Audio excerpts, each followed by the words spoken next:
It's Fairchild Protective Coatings doing a deck restoration repair job. Rubber Sawzall right now doing a coating removal, like the coating removal heads.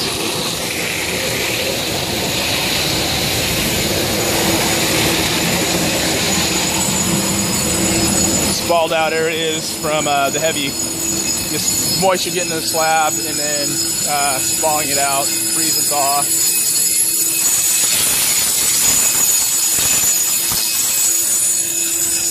Nick,